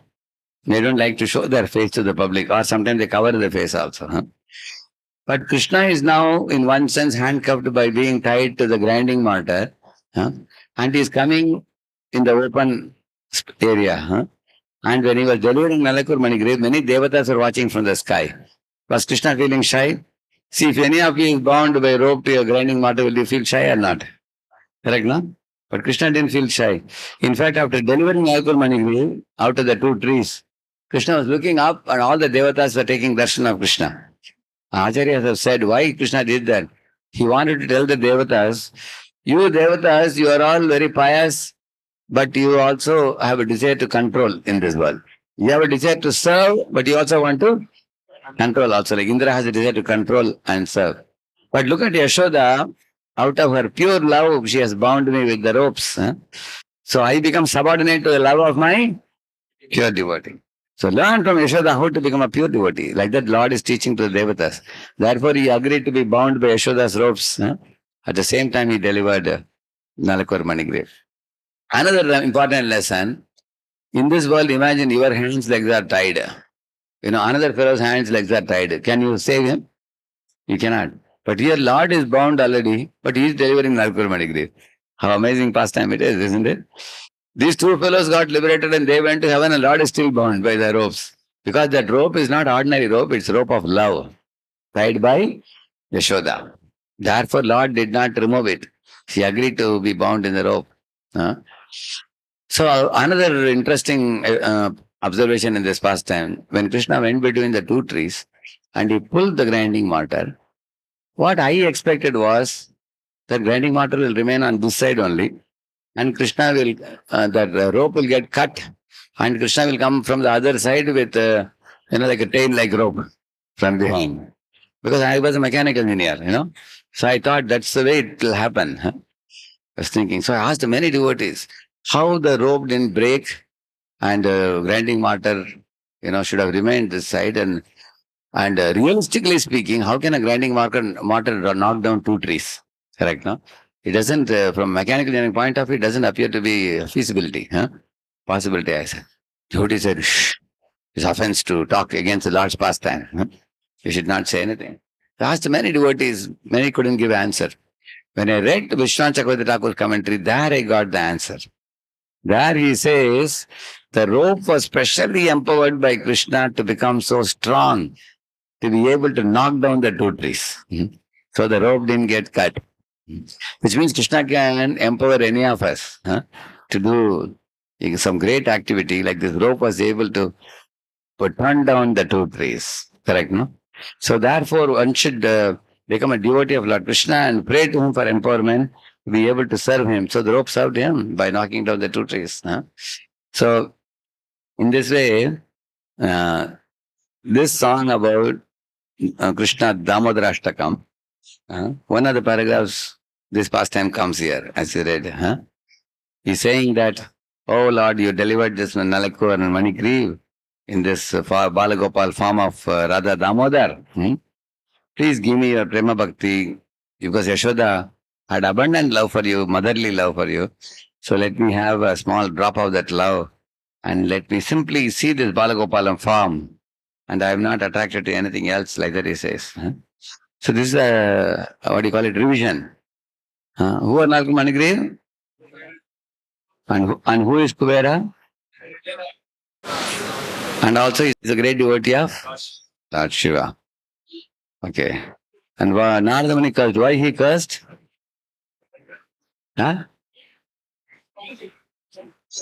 Because they were sporting in a holy place, Mandakini Ganga. See, they came to a holy place and did unholy activity. Correct, no? It's great sin to go to a holy place and do nonsense. Correct, no? So these fellows are entering Mandakini Ganga. It's a pure holy place, and they are doing rubbish activity there. They were drunk and surrounded by apsaras. So they offended sage by not covering their bodies and standing naked. So therefore, Narada thought, and compassionately seeing their condition of intoxication and sense enjoyment, he understood. See, material opulence can strongly lead one to sinful activities. In poverty, one is better situated for spiritual life. Like, therefore, let me strip away their wealth and their handsome bodies, Narada thought. Because the Nalakur Manigiri became trees, when he curses them, they became trees. Now, many apsaras were walking in that area, and the two trees were standing. None of the apsaras looked at them. Now, Nalakur Manigiri thinking, when we were handsome bodies we had, everybody was looking at us. Now, nobody is looking at them. So, they became very humbled. So, they became trees for 100 celestial years. They became trees. Now, Narada thought they can't do any harm because they can't move from place to place, correct? No? Yeah. And were they able to retain their memory and understand the reason for the punishment? Yes. That blessing was given by Narada for them. So Narada gave them the blessing that you sit inside the tree's body and you keep remembering the mistake you did. And be remorseful. Imagine any of you boys here, we put your leg inside the ground up to the knee. And you have to stand like this with arms raised for many long years. How painful it will be. You always want to move from place to place. Even half an hour you can't do that. But they had to stand as trees for a long time. So they became purified in the tapasya. And then they will acknowledge Krishna as Supreme Lord. And they offered wonderful prayers to the Lord. And Krishna was aware of Narada's curse because Krishna fulfilled the desires of his pure devotees. So Krishna therefore went between the two trees and delivered them. Yeah. So in our all ISKCON temples across the globe, this Damodarashtakam song is sung in the morning, evening, in this month, and we offer lamp also. It's very auspicious. The Kartik month has already started. Every day we offer lamp. You all are most welcome. You can come in the morning or you can come in the evening. Take part in this. And if you haven't heard this song, you can get a copy and also meditate on the meaning of this song. Because this song talks about how Krishna is Ishwaram and he has a Sachidananda Rupam, but he becomes a darling of Yashoda.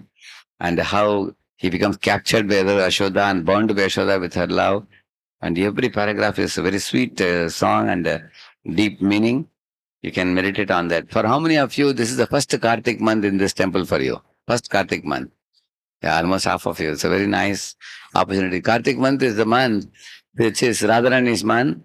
And in this month, almost every single day, Krishna has performed some pastime or other. One day he lifted Govardhan hill. One day he subdued Kaliya. One day he swallowed the forest fire. Like that, every day he has done some pastime.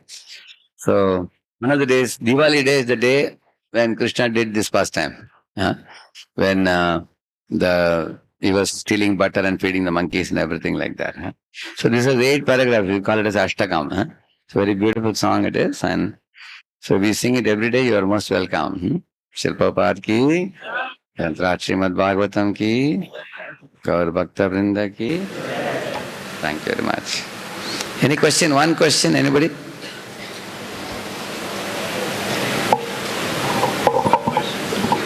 Anybody has one question? They can sit down? You all can sit down, just 5 minutes. Hare Krishna, please sit down. Please be seated. Please take your seats. Yes, question? Give the mic to him, please. I am just going to speak 5 more minutes and we will conclude, okay? Yeah. So you all understood Prabhupada's Hawaii lectures, Very powerful. Yes. Give the mic to him, yeah. Hare Krishna, Prabhu. Hare Krishna. Prabhu, my name is Vignesh. Have a small doubt regarding. You have just now said brahmachari, no, Prabhu. So basically, like how to control our sexual urges, and what is the benefits of preserving brahmacharya, and what it gives us physical strength and mind strength, Prabhuji. Yeah. Like it can give a fighting capability. Yeah. You see, first, many of the students are not aware that when you come to the puberty as a boy, say at the age of 13, 14 or so, in your body, that is the age in which the hormones start secreting. Correct, no? So, boys' voice changes, their throat. From being a small boy, you become an adult. At that time, one becomes restless in the presence of a young girl at that stage. But Shastras say that in our body, from the top of the head to the tip of the toe, the whole body has got semen in an evaporated form. Just like camphor, if you see. You keep it on the table, it evaporates. Like that, like a steam. It's in the whole body. And any boy avoids contact with opposite sex. Keeps away. And he remains himself pure. He is very simple, very pure-hearted, innocent, and he knows that there is something wrong. I should not connect with the opposite sex. It's not proper. He keeps away from tempting environments, and he doesn't watch dirty pictures. He doesn't watch pornography. According to scientists, I have a video also which shows that if you watch pornography, some portions of your brain gets burnt. Here and there. Why it burns? You don't know that? Because the pornographic videos make you think that there is some very big enjoyment that is awaiting you if you do that activity. But there is no enjoyment there. There is more suffering in that. It's crushing of the tender bodily parts. It's more leading to loss of energy and blood. It's like camel eating its own. I mean, a camel is eating cactus, which is thorny bush. By eating it, it cuts the gums and brings out blood. So the camel brings his own blood, thinking that the blood is a very nice juice of cactus. Is it cactus juice? It is his own blood only he is drinking. Similarly, boys think of woman and they convert this steam like semen into viscous semen, and they keep releasing it by masturbation, hastamaitun, as they say, they release this. So, according to our Ayurveda, it says that in the body, beginning with rasa, rasa means when you put the sabji and rice, dal, everything, rasa, rakta, madhya, meda, asti, shukra, the last dhatu is shukra, which is semen. So these dhatus become richer and richer and richer. The last richest dhatu is like bringing butter out of milk. So butter, you all know how you generate. First you have milk, then you make dahi, then you generate butter. So semen is like that. The last dhatu. And imagine if butter comes to service, you take it and throw it away out of the window. How foolish it is. So semen should not be released. If somebody is releasing semen downwards, it's called as maranam bindu patana jivanam bindu rakshana. The Rigveda says that. If you let the semen flow downwards, your death will come near. And if you protect the semen, then your death will go far away. Which means you will be very energetic, both in physical body and mind and intelligence and everything. It says that.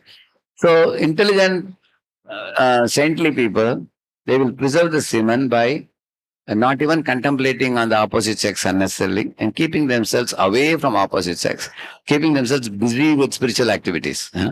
And if you avoid tempting pictures, tempting movies, and tempting opposite sex members, and you observe yourself in studying the Gita, Bhagavatam, and coming to temple, chanting the holy name, eating prasad.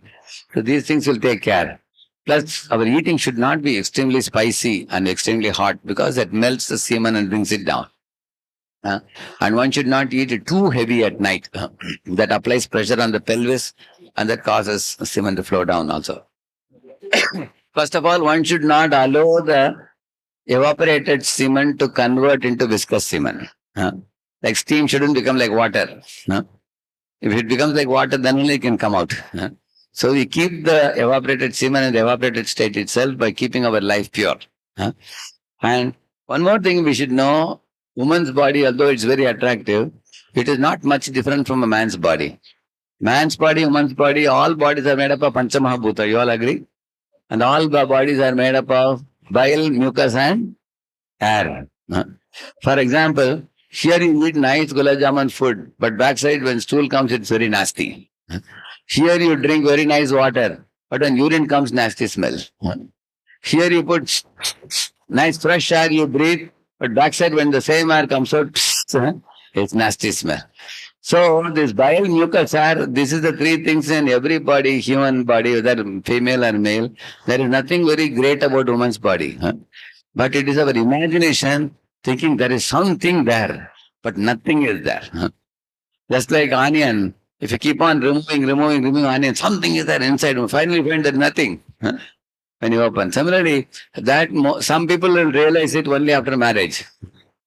They marry and then they open the body of woman and they find after some time they get tired. They beget 2-3 children and say, Ganda. It's just flesh and bones only. They realize it. And some people remain brahmachari, they know it only by hearing. Shruti Parayana, it is said. You hear it and you understand it because you have full faith in God's words. And you keep away from them. So, and releasing semen is not wrong if you want to release it for begetting a child. Like for example, there are great souls, even grihasthas. They will release semen for begetting a child. Otherwise, unnecessarily, they will not waste the semen. Actually, the semen, if it is stored and not released downward, then one is called urdhvaretas. Urdhvaretas means the semen flows upwards. That's what people call Kundali Shakti, you must have heard, Kundalini. So it is raised upwards, it nourishes all the 6 chakras, and then when it comes to the Sahasradhara or the Brahmarandra, which we call it, at that time Medanadi develops in a person. Even if one follows brahmacharya for 10 to 15 years or so, then a person actually becomes a Medavi. Medavi means what? A very, very sharp thinker, analytical thinker. He has very high memory. You can remember thousands of shlokas, you can remember. I can remember the Shastric message, you can remember. And you will not forget things easily. And also, aapko koi ullu nahi bana sakta. You will see that Maya, you can clearly see dudh ka dudh, pani ka pani. You get the ability to discriminate and see what is right, what is wrong, what is temporary, what is permanent, what to pick, what to drop.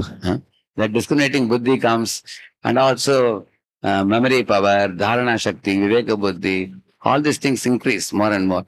So, in the path of Gurukula life, in those days, the children were living in Gurukul and 50 miles distance, no smell of woman. They lived like that up to the age of 20, 25. A clean life they lived. So they became extremely powerful. But now people are living in the heart of city. Every now and then you keep watching young boys, girls going. And many boys, girls are intimately associating now, seeing that, looking at that only people are releasing semen. It is so unfortunate in the city now. We are living in a special age called what age? Kali Yuga. It's a 4th age, last age now. So the Satya Treta Dwapara is over. So Lord has said that Kali Yuga, the people, it's a crash course. Satya Yuga is 1 lakh years. Treta Yuga is 10,000 years. Dwapara Yuga is 1,000 years. Kali Yuga is not even 100, less than 100. People live only 70, 80 years. So it's a crash course. So in Kali Yuga, Lord says, simply chant the holy name and keep yourself pure, you can go back to Godhead. If you follow the 4 regulative principles and live in the company of devotees, one thing is you should never keep the mind idle. If you keep the mind idle, idle man's Kali man, shaitan ka gar, it is said. So don't keep the mind idle.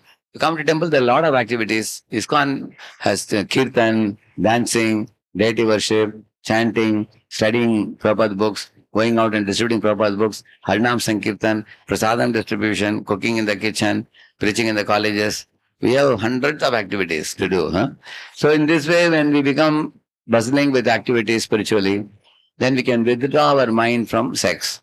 Now, occasionally the thought of sex comes.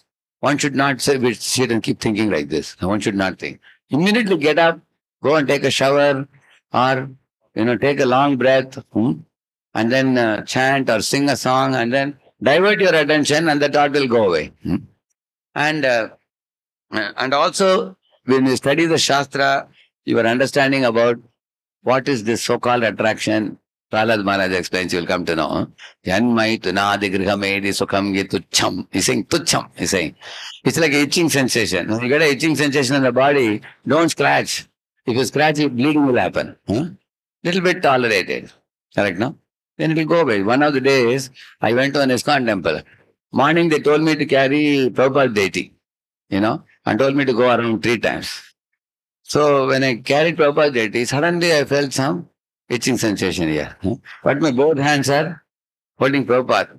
And I was feeling too much. Immediately I feel like, taking the hand and doing, but I can't leave Prabhupada also. And heavy Prabhupada, big size Prabhupada. So I was holding, I just tolerated, and 3 circumambulations I did. And then I kept Prabhupada, and then I went for worship, and the itching gone. That means Krishna says, Agama, Apayano, Anityaha, Tams, Titikshasva. He says, itching will come, it will stay for some time, it will go away, just tolerate, he says. So if you little bit tolerate, this tendency for sex life will go away. But if you are going to attend to it, time and time again, you will lose big quantity of semen from the body, and then you lose confidence, you lose hope, you become very cowardly, you lose courage, guts, everything. So modern times, boys are very weak-minded mainly because of this. So the sexual energy is a very vital fluid. Shastras explain. One shouldn't unnecessarily squander it. It should be preserved to really become truly a genius. Is it clear, Gudas? Yes, Prabhu. Thank you, thank you. Prabhu, one more In the doubt. path of Bhakti Yoga, how is this helpful to practice this brahmacharya? In Bhakti Yoga, as you heard, Prabhupada says, you should be pure enough to return to Krishna. So Krishna doesn't prohibit married life, but Krishna prohibits illicit sex life. Illicit sex means like masturbation, or roaming around with girls before marriage, or living together, or homosexuality. All these things are illicit sex. They all are illicit sex. And the proper sex is what? Get married with blessings of parents. It's called as Kanyadan or Pani Grahanam. And then husband wife legally stay together and then get married and then beget children and bring them to temple and make them Krishna conscious. That is perfectly allowed. Shastra. So one easy formula I will tell all of you. Remember this PPFF formula. P means never talk to a member of opposite sex privately. Privately means either on phone or one-on-one. Never talk to a girl, and you are a boy, don't talk to a girl in a private place where no one is there. You are likely to do mistake. You will get close emotionally and you will do some blunder. Never talk privately. There is a rule called as rule of 3. There should always be 3 people. There should be 2 boys and 1 girl. You have to talk for some reason, study or something. 1 more boy can be there. That's the first one. P. Second P is don't become personal in anyone's life. Like in case in your college you want to talk about career or talk about the project or something, be formal and don't become personal. If you become personal, you are gone. You will eventually become emotional. Thirdly, F means frivolous. Frivolous means gappa marna. You are like this, you are like that, and she says, you are like that, you are like this, blah, blah, blah, blah, blah, blah, talking like that. Frivolous talk. And fourthly, familiar means becoming too close to some woman and then knowing her name, knowing her house, keeping on telephone touch, repeatedly connecting and getting closer and closer. It will start with a handshake and end up in abortion. So, or anything in between can happen. Avoid all this nonsense. This is not the age for that. When you are 27, 28, it's a marriageable age. Your parents also will be concerned about your marriage. You can properly get married. Time is there for marriage. This is not the time. You don't have to hurry so much. When the right time comes, you can marry. One boy asked, Prabhuji, I'm already 27, can I start romance? So, no romance, get married. Yeah. See, you can definitely have a girlfriend. Who is the girlfriend? After marriage, your wife is your friend. So don't get into these things. And this in Alkur Manigriv, because they were rich kids, they thought they can take the apsaras and enjoy, go to the mandir. कुछ भी हम कर सकते हैं. हम तो कुबेर के पुत्र हैं. कौन क्या बोल सकता है हमको? They thought like that. They went to the Mandakini Ganga and they were nude and doing all this nonsense. And Narada, actually Narada didn't just like that come. Lord only arranged Narada to come. Because Lord has a great plan. Lord is a great organizer of pastimes. So Narada came, and because of that we are able to discuss the pastime. The best thing I like in this pastime is Nalakuru Manigiri misused their senses before. And lastly, they offered a prayer saying we want to rightly use the senses, spiritually. With eyes, they were seeing nude women. Now they're seeing beautiful Krishna. With the mouth, they were singing some cinema songs. Now they're singing Krishna songs. In this way, our senses, if they're used in Krishna service, they become purified. But if senses are used for praising a woman and associating with woman, they become putrefied. So you want to be purified or putrefied? Purified. So you have an opportunity. This temple is a place for purification. Huh? What is the tapasya you have to do? Stay with sincere devotees, boys, and keep away from opposite sex. You don't connect. In case you have to talk to sometimes to some woman for some service, like you talk to your own sister or mother, like that formally you can talk, and then don't get too close unnecessarily. And I told you, nothing wrong in marriage, but marriageable age is different age. That's the right age. If those of you who are faithful to whatever I am talking now, you will see your life will become 50% problems are solved if you can keep away from this problem. And another three principles you follow: no smoking, no drinking, and no meat eating, and which is the other one? No gambling. Another 25%. So 70% of your problems are no expenditure for the sinful thing. For sinful things, you have to buy them, correct? No? Cigarette, liquor bottle, prostitute, and everything. You don't have to spend money, and no bodily pain, mental pain for you, no sufferings arising from bad activities, no doctor's bill, and no police involvement, and no yamudutas. You're saved from 5 problems when you avoid sinful activities. And spiritual activities, they practically come free. ABCD. Associate with devotees, read Bhagavad Gita 1 shloka a day, chant 1 round a day at least, take devotional diet prasad at the end of this program, you have prasad, and engage in some seva, become a happy devotee, and go back to Godhead in this very life. Srila Prabhupada ki. Thank you very much.